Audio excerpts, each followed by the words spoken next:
Let me ask you something. When was the last time you saw a country argue not about who should win an election, but about whether the election should be accepted at all? That's what made America feel different a few years ago. Every vote counts. Count every vote. So today, we demand that every vote is counted. Tomorrow, we organize and we fight. People were fighting over policies. They were fighting over whether the voting itself still meant anything. And Donald Trump didn't start that argument. He forced everyone to notice it. Because here's something most people don't realize. By the time you vote, a lot of election is already decided. Not by hacking, not by cheating, but by the decisions made long before the election day. Elections weren't invented to find the best leader. They were invented to stop something worse. Before elections, power changed hand through violence. Families fought, armies fought. So, societies tried something new. Instead of fighting after every ruler, they agreed on rules. Lose the vote, but survive the loss. America didn't start with a clean elections. Only some people could vote. Votes were public, pressure and bribery existed. But slowly something important formed. People began accepting results, even when they were angry, not because the system was perfect, but because it felt fair enough. I'm not here to tell you whom to support. I want to show you how power actually works, especially in elections.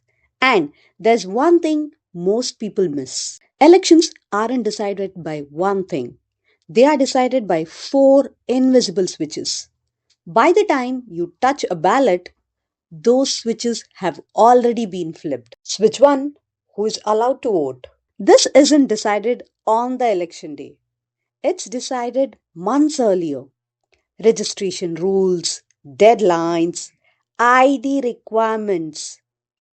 Change this slightly, and thousands will never reach the ballot. Second switch: what people believe is happening. Years ago, most people heard politics from the same place.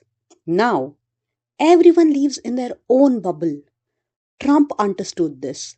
He spoke directly, constantly, without filters.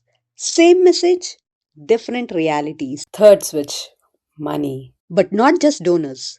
Attention, clicks, shares, outrage. Trump turned attention into power. Elections used to reward organizations. Now they reward visibly. The last switch is most fragile: belief. Do people feel the system protects them even when they lose? Because when people stop believing elections are fair, even fair elections stop working. Previous presidents fought over policies. Trump fought over the system itself. Who counts votes? Who certifies results? Who decides what's real? Others played the game. Trump questioned the scoreboard. If Trump wins, some will feel the system worked. Others feel betrayed. If Trump loses, some will accept it, others will question it again. Either way, the risk isn't one man. It's what happens when trust disappears. Elections don't collapse when someone cheats.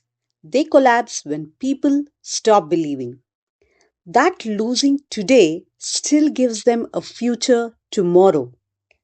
Trump didn't destroy American elections. He showed how fragile belief really is. Subscribe to Study World Politics.